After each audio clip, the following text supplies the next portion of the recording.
कथा के अनुसार तारकासुर नाम का एक राक्षस था। उसके 3 पुत्र थे, जिनके नाम थे तारकाक्ष, कमलाक्ष और विदुनमाली। भगवान शिव के बड़े पुत्र कार्तिकेय जी ने तारकासुर का वध किया। अपने पिता की हत्या की खबर सुनकर तीनों पुत्र बहुत ही दुखी हुए। तीनों ने मिलकर ब्रह्मा जी से वरदान मांगने के लिए घोर तपस्या की। ब्रह्मा जी तीनों की तपस्या से प्रसन्न हुए और कहने लगे कि मांगो, क्या वरदान मांगना चाहते हो? मैं तुम्हारी तपस्या से बड़ा प्रसन्न हूँ। तब तीनों ने ब्रह्मा जी से अमर होने का वरदान मांगा, लेकिन ब्रह्मा जी ने कहा कि अमर कोई भी नहीं हो सकता, तुम्हें इसके अलावा कोई दूसरा वरदान मांगना होगा। इसके बाद तीनों ने किसी दूसरे वरदान के बारे में सोचा, तो इस बार उन्होंने ब्रह्मा जी से 3 अलग अलग नगरों का निर्माण कराने के लिए कहा, जिसमें बैठकर सारी पृथ्वी और आकाश में घूमा जा सके, और 1000 साल बाद जब हम मिले तब हम तीनों के नगर मिलकर एक हो जाएं, और जो देवता तीनों नगरों को एक ही बाण से नष्ट करने की क्षमता रखता हो, वही हमारी मृत्यु का कारण बने। तब ब्रह्मा जी ने उन्हें ये वरदान दे दिया।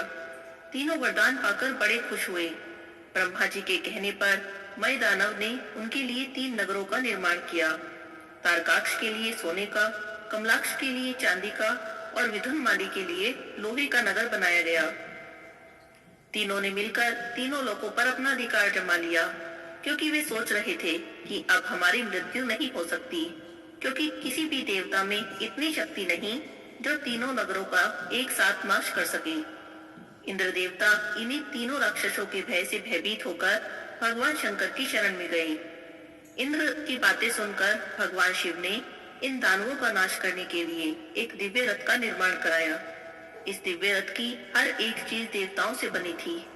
चंद्रमा और सूर्य इस रथ के पहिए बने। इंद्र, वरुण, यम, कुबेर रथ के 4 घोड़े बने। हिमालय धनुष बने और शेषनाग प्रत्यंचा बने। भगवान शिव खुद बाण बने और बाण की नोक पर बैठे अग्निदेव। इस दिव्य रथ पर भगवान शिव सवार हुए। भगवानों से बने इस रथ और तीनों भाइयों के बीच भयंकर युद्ध हुआ। जैसे ही तीनों नगर एक सीध में आए, भगवान शिव ने एक ही बाण से तीनों नगरों का नाश कर दिया, और इसके बाद भगवान शिव को त्रिपुरारी कहा जाने लगा। भगवान शिव ने इन तीनों का वध कार्तिक मास की पूर्णिमा को किया था, इसीलिए इस दिन को त्रिपुरारी पूर्णिमा के नाम से भी जाना जाता है। बोलिए शंकर भगवान की जय हो। अब सुनते हैं पूर्णिमा व्रत में सुनी जाने वाली कहानी। बहुत समय पहले की बात है। किसी गांव में एक लकड़हारा अपनी पत्नी के साथ रहता था। दोनों बहुत ही गरीब थे। लकड़हारा रोज जंगल में जाता और लकड़ी काटता और आकर उन्हें बेचता। जो भी रुपए मिलते उससे उनके घर का खर्चा चलता था। लकड़हारे की पत्नी बहुत ही धार्मिक स्वभाव की थी। वह नियम व्रत बहुत करती थी। हर पूर्णिमा के दिन स्नान करती और दान करती। रोज नदी में स्नान करने जाती और नियम से भगवान विष्णु की पूजा करती। भगवान विष्णु को भोग लगाती, आरती करती और नियम से आंवले, केले और पीपल के पेड़ की पूजा भी करती। कार्तिक के पूरे महीने में उसने कार्तिक मास का स्नान किया और भगवान विष्णु की पूजा की। चींटियों को शक्कर खिलाई, पक्षियों को दाना और पानी दिया। दोनों बहुत गरीब थे, लेकिन भगवान विष्णु में बड़ी श्रद्धा रखते थे। जब कार्तिक का महीना समाप्त होने को आया, तो इस महीने लकड़हारे को लकड़ियों के बहुत थोड़े पैसे मिले। लकड़ी बेचकर जो भी पैसा मिलता, लकड़हारे की पत्नी उसमें से कुछ पैसे दान के लिए रख लेती। अब लकड़हारे की पत्नी परेशान होकर सोचने लगी कि इस बार तो लकड़ियां बहुत ही कम दाम में बिकी हैं। अब मैं पूर्णिमा के दिन व्रत कैसे करूंगी, दान कैसे करूंगी, 5 ब्राह्मणों को भोजन कैसे कराऊंगी। कार्तिक पूर्णिमा से एक रात पहले भगवान विष्णु ने उसे स्वप्न में दर्शन दिए और तुम किसी बात की चिंता मत करो। पूर्णिमा की सुबह लकड़ी के गट्ठर में से एक लकड़ी निकालकर उसे खुद बेचने के लिए जाना। अगली सुबह लकड़हारे की पत्नी उठी तो उसे सपने में कही भगवान विष्णु की बात याद आ गई। वह सुबह जल्दी जल्दी उठकर नदी में स्नान करने गई। उसके बाद उसने आके अपनी पूजा पाठ की, सूर्य देव को जल अर्पित किया, पूर्णिमा व्रत का संकल्प किया। उसके बाद पीपल के पेड़ के नीचे बैठकर पूजा करने लगी। उसने पूर्णिमा व्रत की कथा पढ़ी और भगवान विष्णु की आरती की। भगवान विष्णु के आशीर्वाद से और कार्तिक के महीने में की गई सारी पूजा पाठ के प्रभाव से वह लकड़ी चंदन की लकड़ी में बदल गई। जब वह उसे बाजार में बेचने गई तो चंदन की लकड़ी बेचने से उसे इतने पैसे मिल गए कि भगवान विष्णु की पूजा का सारा सामान भी आ गया और 5 ब्राह्मणों को भोजन कराने के बाद और दक्षिणा देने के पैसे भी बच गए। घर आकर उसने 5 ब्राह्मणों को बुलाया और उन्हें भोजन कराया, दक्षिणा दी और उन्हें विदा किया। 5 ब्राह्मण उसे शुभ आशीर्वाद देते हुए चले गए। रोज की तरह लकड़हारा जब बाजार में लकड़ी बेचने पहुंचा तो भगवान विष्णु की कृपा से उसका पूरा लकड़ी का गट्ठर चंदन की लकड़ी में बदल गया था। ये सब भगवान विष्णु का ही आशीर्वाद था। तब बाजार में एक जमींदार ने बड़े ऊंचे दाम देकर सारी लकड़ियां खरीद ली। लकड़हारे को उस दिन बहुत सारे पैसे मिले। इस तरह से अब रोज लकड़हारा जब भी लकड़ी बेचने जाता तब उसकी सारी लकड़ियां चंदन की बन जाती। तो इस तरह करते करते लकड़हारे और उसकी पत्नी की गरीबी हमेशा के लिए दूर हो गई। उसके दुख के दिन टल गए थे। हे भगवान विष्णु, जैसे आपने लकड़हारे और उसकी पत्नी पर कृपा की, उसी तरह इस कथा सुनने वाले, कहने वाले सभी पर अपनी कृपा बनाई। बोलिए विष्णु भगवान की जय हो, लक्ष्मी माता की जय हो। अब सुनेंगे 12 मासी पूर्णिमा की कहानी। एक समय की बात है, माता यशोदा जी ने भगवान कृष्ण से कहा, हे कृष्ण, तुम तो सारे संसार के उत्पन्न करता हो, पोषक हो, संहार करता हो। आज कोई ऐसा व्रत मुझसे कहो जिसे करने से मृत्यु लोक में स्त्रियों को विधवा होने का भय न रहे और यह व्रत सभी मनुष्यों की मनोकामनाएं पूरी करने वाला हो। तब भगवान कृष्ण बोले, हे माता, तुमने बहुत सुंदर प्रश्न किया है। मैं तुमसे एक व्रत का सविस्तार वर्णन करता हूँ। सौभाग्य की प्राप्ति के लिए सभी स्त्रियों को 32 पूर्णमासी का व्रत करना चाहिए। इस व्रत के करने से सौभाग्य संपत्ति मिलती है। यह व्रत अचल सौभाग्य देने वाला और भगवान शिव के प्रति मनुष्य मात्र की भक्ति को बढ़ाने वाला है। तब भगवान कृष्ण की बातें सुनकर माता यशोदा बोली, हे कृष्ण, सबसे पहले इस व्रत को मृत्यु लोक में किसने किया, इसके बारे में भी मुझसे विस्तार से कहो। तब भगवान कृष्ण बोले, इस भूमंडल पर एक अत्यंत प्रसिद्ध राजा चंद्रहास से पालित अनेक प्रकार के रत्नों से पूरित कातिका नाम की एक नगरी थी। वहाँ पर धनेश्वर नाम का एक ब्राह्मण रहता था। उसकी पत्नी अति सुशीला और रूपवती थी। दोनों ही उस नगर में बड़े प्रेम से रहते थे। उनके घर में धन धान्य की कोई कमी नहीं थी। बस उन्हें एक बड़ा भारी दुख था कि उनके कोई संतान नहीं थी और इसी दुख से वे बड़े दुखी रहते थे। एक समय की बात है, एक बड़े तपस्वी योगी उस नगरी में आए। वह योगी उस ब्राह्मण के घर को छोड़कर अन्य सभी घरों से भिक्षा लेते और भोजन करते। रूपवती से वह कभी भिक्षा भी नहीं लेते। उस योगी ने एक दिन रूपवती से भिक्षा न लेकर अन्य घरों से भिक्षा लेकर कि गंगा किनारे जाकर अभी भोजन करना शुरू ही किया था कि धनेश्वर ने यह सब कार्य देख लिया। अपने भिक्षा के अनादर से दुखी होकर धनेश्वर योगी के पास गए और बोले, हे महात्मन, आप सब घरों से भिक्षा लेते हैं और मेरे घर की भिक्षा कभी नहीं लेते, इसका क्या कारण है? तब योगी बोले कि निसंतान के घर की भीख पतितों के अन्न के बराबर होती है और जो पतितों का अन्न खाता है वह भी पतित हो जाता है। क्योंकि तुम निसंतान हो, अतः पतित हो जाने के भय से मैं तुम्हारे घर की भिक्षा नहीं लेता हूँ। धनेश्वर यह बात सुनकर बहुत ही दुखी हुआ और हाथ जोड़कर योगी के पैरों में गिर गया और कहने लगा, हे महाराज, यदि ऐसा है तो आप मुझे पुत्र प्राप्ति का कोई उपाय बताइए। आप सर्वज्ञ हैं, मुझ पर अवश्य ही कृपा करें। मेरे घर में किसी भी प्रकार की कोई कमी नहीं है, पर मैं संतान न होने के कारण बड़ा दुखी हूँ। आप ही मेरे इस दुख को दूर करें, आप सामर्थ्यवान हैं। धनेश्वर की बातें सुनकर योगी कहने लगे, हे ब्राह्मण, तुम चंडी देवी की आराधना करो। घर जाकर उसने अपनी पत्नी से सभी वृतांत कहा और तप करने के निमित्त वन में चला गया। वन में जाकर उसने चंडी देवी की बड़ी उपासना की, रोज उपवास किए। तब चंडी देवी ने 16वें दिन उसको स्वप्न में दर्शन दिए और कहा, हे धनेश्वर, मैं तुम्हारे व्रत उपवास से प्रसन्न हूँ। जाओ, तुम्हें पुत्र की प्राप्ति होगी, लेकिन वह पुत्र 16 वर्ष की आयु में मृत्यु को प्राप्त हो जाएगा। यदि तुम दोनों पति पत्नी 32 पूर्णमासी का व्रत करोगे तभी वह दीर्घायु होगा। जितने तुम्हारी सामर्थ्य हो, आटे के दिए बनाकर भगवान शिव की पूजा करना, परंतु पूर्णमासी के दिन 32 दिए जलाना।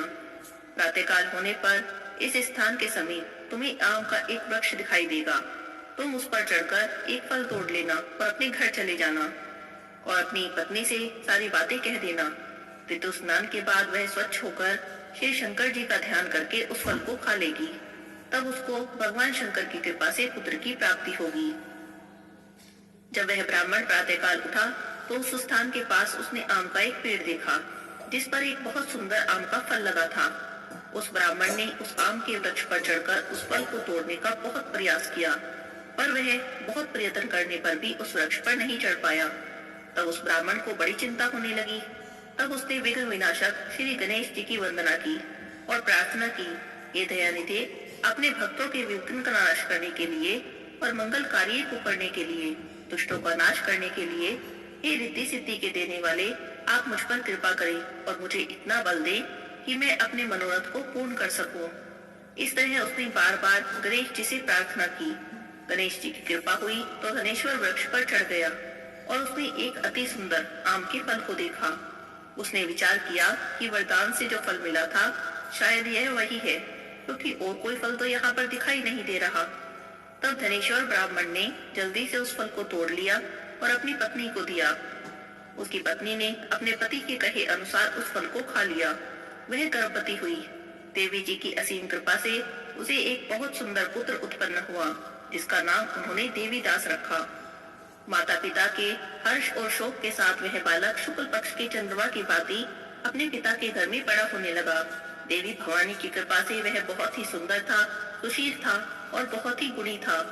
दुर्गा जी की आज्ञा से उसकी माता ने 32 पूर्णमासी का व्रत करना शुरू कर दिया, जिससे उनका पुत्र बड़ी आयु वाला हो जाए।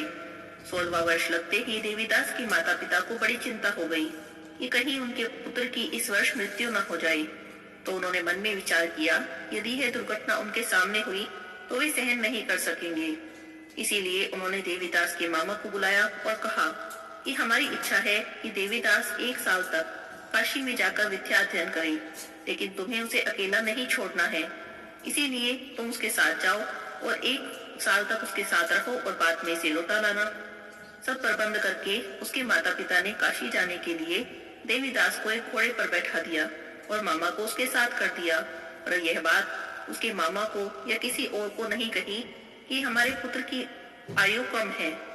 धनेश्वर ने अपनी पत्नी के साथ अपने पुत्र की मंगल कामना की और दीर्घायु के लिए भगवती दुर्गा की आराधना करने लगे, पूर्णमासियों का व्रत करने लगे। इस तरह बराबर वे 32 पूर्णमासी का व्रत करते रहे। चलते चलते दोनों मामा भांजे रात्रि बिताने के लिए किसी ग्राम में रुके। उस दिन गांव के एक ब्राह्मण की बहुत सुंदर, सुशील, विदुषी और गुणवती कन्या का विवाह था।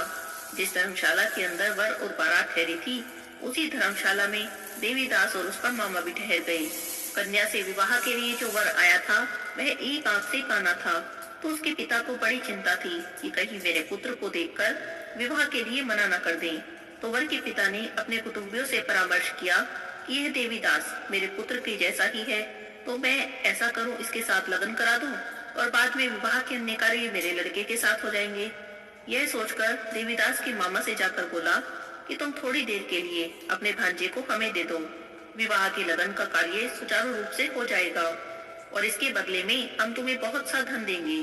तब मामा को धन का लालच आ गया और कहने लगा कि जो भी कन्यादान के समय वर को मिले सब हमें दे दो, तो लगन का क्या, मेरा भांजा तो इस बारात का दूल्हा भी बन जाएगा। इस बात को वर के पिता ने स्वीकार कर लिया। अब उसने भांजा वर बनने के लिए भेज दिया। उसके साथ सब विवाह कार्य रात्रि में विधि पूर्वक संपन्न हो गया। पत्नी के साथ वह भोजन करने बैठा तो सोचने लगा कि न जाने यह किसकी स्त्री है। वह इसी सोच में था और तभी उसकी आंखों में आंसू भी आ गए। तब उसकी पत्नी ने पूछा कि क्या बात है, आप इतनी दुखी क्यों दिखाई दे रहे हैं। तब उसने सारी बातें जो वर के पिता और उसके मामा में हुई थी सब बता दी। तब वह कन्या कहने लगी कि यह ब्रह्म विवाह के विपरीत हो कैसे सकता है। देव, ब्राह्मण और अग्नि के सामने मैंने आपको अपना पति माना है, इसीलिए अब तो आप ही मेरे पति हैं। मैं आप ही की पत्नी रहूंगी, किसी और को मैं अपना पति स्वीकार नहीं करूंगी। तब देवीदास ने कहा कि ऐसा मत करो, मेरी आयु तो बहुत थोड़ी है, मेरे पश्चात आपकी क्या गति होगी, इन बातों का अच्छी तरह से विचार करो। पर वह कन्या दृढ़ विचारों वाली थी, बोली जो आपकी गति होगी वही मेरी भी हो जाएगी। हे स्वामी, आप उठिए और भोजन करिए, आपको भूख लगी होगी। इसके बाद देवीदास और उसकी पत्नी ने भोजन किया, फिर वे सो गए। प्रातःकाल देवीदास ने अपनी पत्नी को 3 नगों से जड़ी एक अंगूठी दी, एक रुमाल दिया और बोला, हे प्रिय, इसे ले लो और संकेत समझकर स्थिर चित्त हो जाओ। मेरे मरण और जीवन को जानने के लिए एक पुष्प वाटिका बना लो, उसमें सुगंधी वाली एक नव मल्लिका लगा लो, उसे प्रतिदिन जल से सींचा करो, आनंद के साथ खेलो कूदो और उत्सव मनाओ। जिस समय और जिस दिन मेरा प्राणांत होगा ये फूल सूख जाएंगे। अगर ये हरे रहे तो जान लेना मैं जीवित हूँ। यह बात निश्चय करके समझ लेना, इसमें जरा भी संशय नहीं है। यह समझा बुझाकर वह वहां से चला गया। प्रातःकाल होते ही कन्या की विदाई के लिए वर और बाराती मंडप में आए तो कन्या वर को भली भांति देखकर अपने पिता से बोली, यह मेरा पति नहीं है। मेरा पति तो वही है जिसके साथ रात्रि में मेरा पानी ग्रहण हुआ था। इसके साथ मेरा विवाह नहीं हुआ। यदि यह वही है तो बताइए मैंने इसे खाने में क्या दिया। वधू पर को कन्यादान के समय जो मैंने आभूषण दिए थे उन्हें दिखाएं। रात के समय हमने क्या बातें करी वे सब बताएं। तब कन्या के पिता ने जब ये सारी बातें वर से पूछी तो वह कहने लगा कि मुझे कुछ नहीं पता, क्योंकि वो तो वहाँ था ही नहीं। इसके बाद लज्जित होकर मुंह लेकर चला गया। सारी बारात अपमानित होकर वहाँ से लौट गई। भगवान श्री कृष्ण कहते हैं, हे माता, इस प्रकार देवीदास काशी विद्याध्ययन के लिए चला गया। जब कुछ समय बीत गया तो काल से प्रेरित होकर एक सर्प रात्रि में उसको डसने आया। उस विस्तर के प्रभाव से उसके शयन का चारों ओर विष की ज्वाला से विषैला हो गया। पर व्रतराज के प्रभाव से वह उसे काट भी नहीं पाया, क्योंकि उसकी माता ने 32 पूर्णिमा का व्रत किया था। उससे के बाद मध्याह्न काल में स्वयं काल वहां पर आया। उसके शरीर से प्राणों को निकालने का प्रयत्न करता रहा, जिससे कि वह मूर्छित होकर पृथ्वी पर गिर गया। भगवान की कृपा से उसी समय पार्वती जी के साथ श्री शंकर जी वहां पर आ गए। उसको मूर्छित देखकर पार्वती जी ने भगवान शंकर से प्रार्थना की कि हे बालक महाराज, इस बालक की माता ने 32 पूर्णिमा का व्रत किया था, जिसके प्रभाव से इसको प्राण दान दे। भवानी के कहने पर भगवान शिव ने उसे प्राण दान दिया। इस व्रत के प्रभाव से काल को पीछे हटना पड़ा और देवीदास स्वस्थ होकर बैठ गया। देवीदास की पत्नी उसके लौटने की प्रतीक्षा कर रही थी। जब उसने देखा कि पुष्प वाटिका में पत्र पुष्प कुछ भी नहीं है, सब कुछ सूख गया है, तब वह बड़ी दुखी हुई। रोते रोते माता पार्वती से प्रार्थना करने लगी। कुछ समय बाद जब वह फिर से पुष्प वाटिका में गई तो देखा पूरी पुष्प वाटिका हरी भरी है। तो वह जान गई कि उसके पति जीवित हैं। यह देखकर उसने बड़े प्रसन्न मन से अपने पिता से कहा, हे पिताजी, मेरे पति को ढूंढिए। 16वां वर्ष व्यतीत हो गया है। तो देवीदास अपने मामा के साथ काशी से चल दिया। इधर उसके ससुर उसको ढूंढने के लिए अपने घर से जाने ही वाले थे कि दोनों मामा भांजे खुद ही वहां आ गए। उन्हें आया देखकर उनके ससुर बड़ी प्रसन्नता के साथ उन्हें अपने घर ले आए। उस समय नगर के निवासी सभी इकट्ठा हो गए और सबने निश्चय किया कि अवश्य ही इस बालक के साथ ही कन्या का विवाह हुआ था। जब बालक को कन्या ने देखा तो पहचान लिया। कहने लगी, ये तो वही है जो संकेत करके गया था। सब कहने लगे कि भला हुआ ये आ गया। तब सब नगरवासियों ने खूब आनंद मनाया। कुछ दिन बाद देवीदास अपनी पत्नी और मामा के साथ अपने ससुर के घर से बहुत सारे उपहार लेकर अपने घर की ओर चला। गांव के पास पहुंचा तो कई लोगों ने उसको देखकर उसके माता पिता को खबर कर दी कि तुम्हारा पुत्र देवीदास अपनी पत्नी और मामा के साथ आ रहा है। ऐसा समाचार सुनकर पहले तो उन्हें विश्वास नहीं हुआ, परंतु जब लोगों ने आकर इस बात का समर्थन किया तब उन्हें बड़ी हैरानी हुई। थोड़ी देर में देवीदास ने आकर अपने माता पिता के चरणों में अपना सिर रखा और प्रणाम किया। उसकी पत्नी ने भी अपने सास ससुर के चरणों का स्पर्श किया तो माता पिता ने अपने पुत्र और पुत्रवधू को हृदय से लगा लिया। सुनकर हथनी उठकर खड़ी हो गई। राजा ये सब देख रहा था, तलवार लेकर खड़ा हो गया। बोला कि सच्ची बता, तू कौन है और तू हथनी से कैसे बात कर रही थी? सच सच बता, नहीं तो तेरा सिर काट दूंगा। तब राजकुमारी ने राजा को पिछले जन्म की सारी बात बता दी। तब राजा बोला कि कार्तिक नहाने का और गंगा स्नान का इतना फल होता है तो आगे से हम भी जोड़े से कार्तिक नहाया करेंगे और खूब दान पुण्य किया करेंगे। तब वे दोनों जोड़े से कार्तिक नहाने लगे। कार्तिक भगवान की कृपा से उनकी सभी मनोकामनाएं पूरी हो गई। इस लोक में सभी सुखों को भोगकर अंत में वे दोनों वैकुंठ को गए। कार्तिक व्रत और स्नान उद्यापन की इस कथा को जो कोई भी सुनता है उसे कार्तिक स्नान का पूरा फल प्राप्त होता है। बोली विष्णु भगवान की जय हो, लक्ष्मी माता की जय हो।